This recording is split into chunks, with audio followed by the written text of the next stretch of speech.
आज का हमारा टॉपिक है laws of motion, laws of exponents for real numbers. Exponents का मतलब वही जो हम लोग पावर वाला पढ़े हुए हैं ना, अपने क्लास 7 में हम लोग पढ़े हुए हैं पावर वाला, कि यदि 2 का पावर 2 है यानी कि 2 इंटू 2 दो बार लिख दो, इस प्रकार का था हमारा कुछ, है ना। वही चीज हम लोग यहाँ पे पढ़ने वाले हैं। बस यहाँ पे रियल नंबर क्यों कहा गया है, क्योंकि चैप्टर 1 में हम लोग रियल नंबर ही पढ़ रहे हैं, रैशनल और इरेशनल के बारे में ही हम लोग पढ़ रहे हैं। तो उस रियल नंबर में हम लोग एक्सपोनेंट का यानी कि पावर का किस प्रकार से हम लोग यूज करेंगे, वही हम लोग इसमें सीखने वाले हैं, ठीक है ना। चलो, बाकी वही चीज है जो आप जानते थे पहले, वही चीज इसमें भी है। हालांकि बेसिक सा 8 लॉ है इसका, हालांकि इसके लॉ तो और भी है लॉ, लेकिन क्लास 9 तक फिलहाल 9 अभी आपके लिए बहुत सफिशियंट है। समझ के बात को, ये 8 जो यहाँ पे नियम लिखा हुआ है ना, ये लॉ का नियम है और ये सफिशियंट है। किसी किसी बुक में 6 ही दिया हुआ है, लेकिन खैर एक 2 एक्स्ट्रा है और ये लास्ट वाला दोनों एक्स्ट्रा है, बहुत आसान भी है, कुछ उतना हार्ड है नहीं। इसके बारे में हम लोग जान लेंगे, ठीक है। पहले इसको हम लोग समझेंगे, एक एक एग्जाम्पल लेंगे, फिर कुछ सवालों को सॉल्व करेंगे, उसके बाद फिर हमारा ये चैप्टर यहीं पे एंड हो जाएगा। समझ गए। इसके पहले तक हम लोग पूरी तरीके से जितना अलग अलग भाग में हम लोग इस क्लास को तोड़ सकते थे, यानी कि चैप्टर को डिवाइड कर सकते थे, हम लोग उसको डिवाइड किए भी हैं और उसको अच्छी तरीके से हम लोग समझे भी है ना। चलो, आज का क्लास हमारा इस चैप्टर का आखिरी क्लास होने वाला है, ठीक है। देखो, ये हमारा 8 नियम है, पहले इसको देख लो। आप लोगों को मालूम होगा कि यहाँ पे ये जो हमारा जो नीचे होता है और जो नीचे के ऊपर वाला जो होता है ना, ऊपर वाले को हम लोग कहते हैं एक्सपोनेंट। क्या कहते हैं? एक्सपोनेंट। और नीचे वाले को क्या कहते हैं, कोई बताओ? बेस। नीचे वाले को बेस कहते हैं। तो ये m हमारा एक्सपोनेंट है, n भी हमारा एक्सपोनेंट है, और नीचे वाला हमारा क्या होता है? बेस होता है। यानी कि एक्सपोनेंट हमेशा किसके ऊपर रहेगा? बेस के ऊपर रहेगा। तो ये हमारा a क्या हो गया? ये a हो गया हमारा बेस। कोई दिक्कत? चलो, अब ये समझ में आ गया एक्सपोनेंट और बेस, अब समझ में आ जाएगा, ठीक है। देखो, बड़ा एकदम सिंपल सा नियम है, ठीक है ना। क्या नियम है? देखो यहाँ पे सबसे पहला नियम ये कहता है कि यदि दो रियल नंबर का यदि बेस सेम है तो आप एक्सपोनेंट को ऐड कर दीजिए। क्या कर दीजिए? ऐड कर दीजिए। एग्जांपल लो इसका, ज्यादा समझ में आ जाएगा। चलो देखो यहाँ पे, मान लो कि 2 का पावर 3 है इंटू फिर से 2 का पावर 4 है, ठीक है। क्या दोनों का बेस सेम है? बिल्कुल दोनों का बेस सेम है। तो क्या हो जाएगा हमारा? एक बेस रहेगा प्लस ये दोनों पावर आपस में क्या हो जाएंगे? ऐड हो जाएंगे। अब क्या लिखोगे? 3 प्लस 4 बराबर 2 का पावर 7। कोई डाउट इसमें? समझ में आ रहा है? तो यहाँ पे m का वैल्यू हमारा 3 था और n का वैल्यू हमारा 4 था। कोई डाउट इसमें? चलो आगे बढ़ते हैं। फिर बड़ा सिंपल सा है, एक एग्जांपल लेंगे, समझते चलेंगे। अब देखो यहाँ पे जस्ट इसका थोड़ा सा उल्टा है, बस ये है ना। इसमें बेस सेम था, इसमें हमारा एक्सपोनेंट सेम होगा, ठीक है। चलो मान लो a का वैल्यू चलो 4 ले लो और 4 का पावर 2 ले लो, ठीक है, इनटू इसका ले लो 5 बेस और इसका भी पावर 2 ले लो। तो क्या हो जाएगा हमारा? ये दोनों आपस में मल्टीप्लाई हो जाएंगे। क्या हो जाएंगे? मल्टीप्लाई हो जाएंगे। यानी कि हम इसको 4 इंटू 5 लिख सकते हैं और इसका होल पावर 2 लिख सकते हैं। यदि और इसको सिंप्लीफाई करना चाहो तो 20 का पावर कितना? 2 हो गया। आगे बढ़ते हैं। फिर एग्जाम्पल ये हमारा, अब देखो यहाँ पे एक बेस होगा। चलो एक बेस मान लेते हैं, सपोज 9 बेस मान लिए। इसका कुछ पावर होगा, मान लो 2, ठीक है, और इसका भी होल पावर होगा कुछ 4 3, ठीक है। 9 का पावर 2, फिर इन दोनों का भी होल पावर हमारा 3। अब इसको सॉल्व करेंगे, कैसे आएगा हमारा?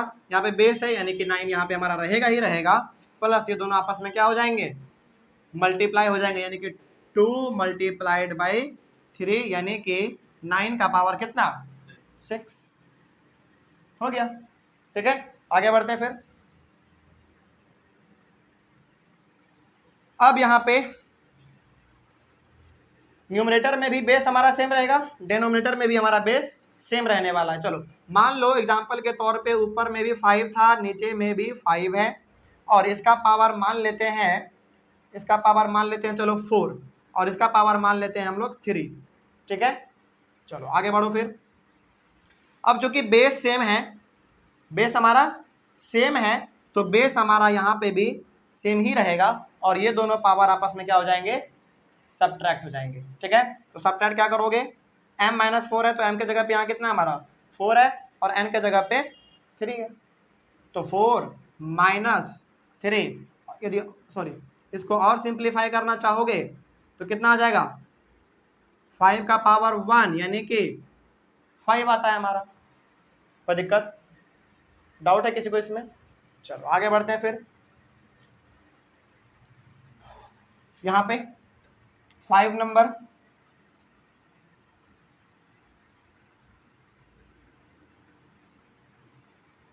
चलो ऊपर में हमारा एक न्यूमरेटर ले लेते हैं 4, 3, और नीचे में ले लेते हैं 4, इसका होल पावर है फॉर एग्जाम्पल 5। ठीक है, कैसे करेंगे जरा देखो यहाँ पे ध्यान से। अच्छा देखो तो यहाँ पे इन दोनों का होल पावर है ना, होल पावर है तो इसका भी पावर 5 होगा और इसका भी पावर 5 होगा, तो बड़ा सा सिंपल सा रूल हो गया ये हमारा, है ना। तो कैसे इसको लिख सकते हैं हम लोग, इसको लिख सकते हैं 3 का पावर 5 बाई 4 का पावर भी 5। ठीक है, इसको सिंप्लीफाई करना चाहोगे मल्टीप्लाई कर दो, 3 × 3 × 3 × 3 × 3 5 बार मल्टीप्लाई करके आंसर लिख दो, है ना। लेकिन अभी नहीं करेंगे हम लोग, क्योंकि हम लोग केवल अभी एक एग्जांपल ले रहे हैं बस। ठीक ना, आगे बढ़ते हैं फिर। ये वाला देख लो, यहाँ पे हमारे पास 2 रियल नंबर होगा। फॉर एग्जांपल आप ले लीजिए 3 × 4 ले लो, और इन दोनों का पावर हमारा हो जाएगा मान लो पावर 5। ठीक है, अब जरा देखो इन दोनों का भी होल पावर है ना, होल पावर है, तो इन दोनों का भी हमारा क्या हो जाएगा, 3 का पावर 5 × 4 का भी पावर 5 हो जाएगा। समझ में आ रहा है, बड़ा सिंपल सा लॉ है। आगे बढ़ते हैं फिर। यदि कोई रेशनल नंबर का पावर नेगेटिव में हो, किसमें हो, नेगेटिव में हो, फॉर एग्जांपल 11 का पावर यहाँ पे दिया हुआ है मान लो -2 में, -2 में दिया हुआ है, इसको कैसे लिखेंगे हम लोग, 1 बाई रियल नंबर यानी कि 11 का पावर 2। अब ये माइनस हट जाएगा, माइनस हट जाएगा, और जैसे इसका उल्टा आप कर देंगे तो ये आ जाएगा हमारा। समझ गए बात को, आगे बढ़ते हैं फिर।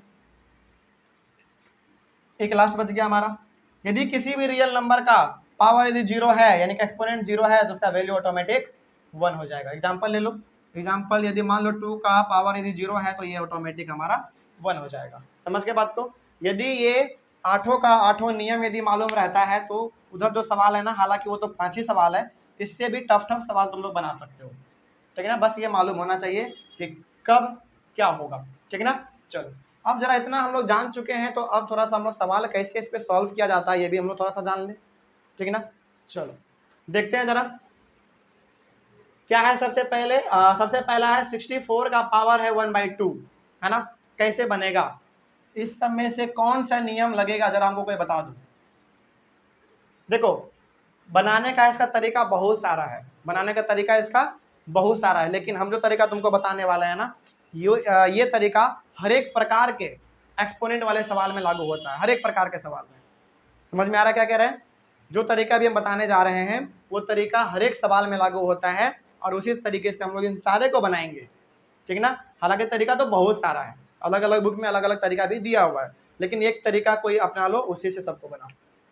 समझ गए, चलो एक तरीका ले लेते हैं। सबसे पहले क्या करो, सबसे पहले जो 64 है ना यानी कि जो बेस है उसका प्राइम फैक्टराइजेशन कर लो, प्राइम फैक्टराइजेशन। अब जरा 64 का यदि हम लोग प्राइम फैक्टराइजेशन करेंगे तो क्या आएगा, 2 से करेंगे तो कितना आएगा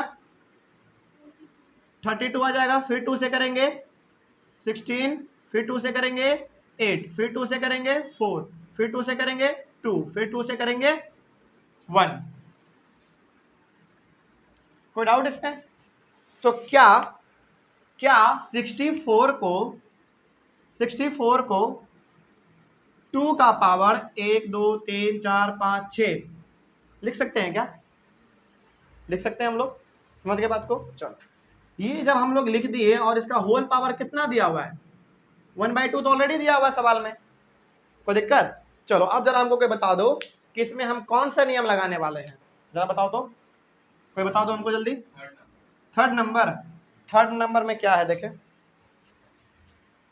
थर्ड नंबर में है कि रियल नंबर का कोई एक्सपोनेंट रहेगा, ठीक है, वहाँ एक्सपोनेंट है, वेरी गुड। उसके बाहर भी होल रहेगा, यानी कि उसका भी एक्सपोनेंट रहेगा, बिल्कुल सही बात है, कोई दिक्कत? चलो तो क्या करते हैं हम लोग इन दोनों में मल्टीप्लीकेशन करते हैं ना। देखो यहाँ पे मल्टीप्लाई किया हुआ हम लोग, तो मल्टीप्लाई कर लेंगे हम लोग यहाँ पे। और जब इसको हम लोग मल्टीप्लाई करेंगे तो 2 का 6 × 1/2, और आपको मालूम है कि ये हमारा 2 जो है ना कितने बार में कटेगा 1 बार में, और 6 कितने बार में 3 बार में। तो अब इसका कितना पावर हो गया 2 का पावर कितना 3 हो गया, और 2 का पावर 3 यानी कि इसको कैसे लिख सकते हैं हम लोग 2 × 2 × 2 3 बार लिख दो, कितना आ जाएगा 8 आ जाएगा हमारा। तो इसका आंसर आ गया आपका 8। क्या किसी को कोई समस्या इसमें समझ में आ गया? चलो आगे बढ़ते हैं फिर। इसको भी हम लोग प्राइम फैक्टराइजेशन पहले कर लेते हैं इसका, है ना। देखो 125 को किससे पहले 5 से कर लो, कितना 25 15 10 25, हाँ ठीक है। फिर 5 से करोगे, ठीक है। चलो इसको हम लोग 125 को क्या हम लोग 5 का पावर 3 लिख सकते हैं क्या? सॉरी हाँ 3 ही तो है, 3 ही लिखेंगे, और बाहर में तो 1/3 यहाँ पे दिया ही हुआ है। ये तो फिर से वही हो गया, ऊपर वाला ही नियम हो गया, सेम हो गया ना। चलो जब सेम होता है तो फिर हम लोग क्या करते हैं आपको मालूम है 5 3 × 1/3, और आपको मालूम है कि 3 और 3 कैंसिल हो जाएगा, तो 5 का पावर कितना हो गया अब 5 का पावर केवल 1 हो गया, तो 5 का आंसर केवल सॉरी इसका आंसर तो केवल 1 हो जाएगा, 1 का तो है ही नहीं कुछ उतना। कोई डाउट इसमें समझ में आ गया? चलो हालांकि यदि एक स्टेप और बढ़ाना चाहो तो बढ़ा सकते हो, लेकिन इसका कोई मतलब है नहीं, यही आंसर आएगा आपका, ठीक है। आगे बढ़ते हैं फिर।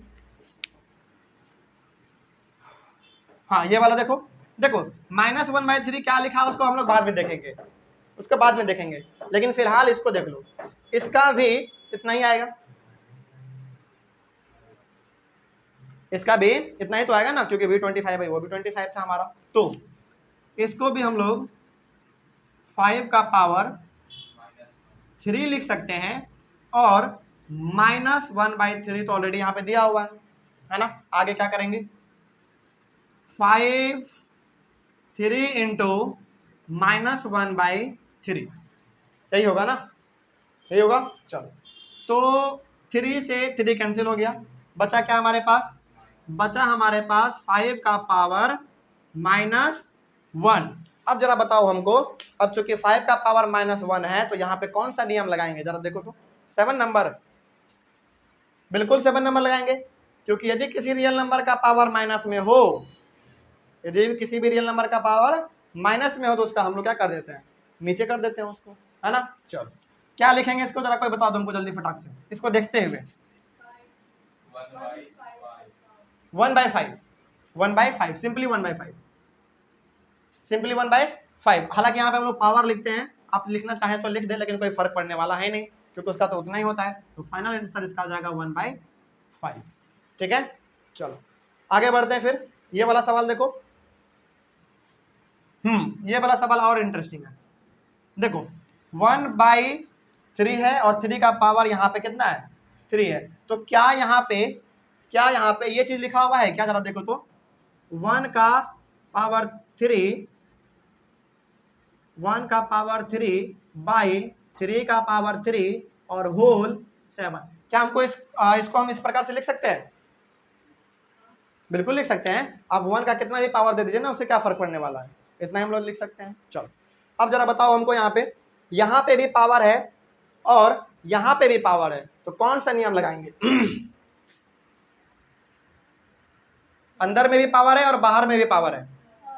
थर्ड कहाँ है थर्ड, ये वाला क्या करते हैं, थर्ड में हम लोग मल्टीप्लाई करते हैं ना। चलो तो यहाँ पे हम लोगों को करना पड़ेगा 1/3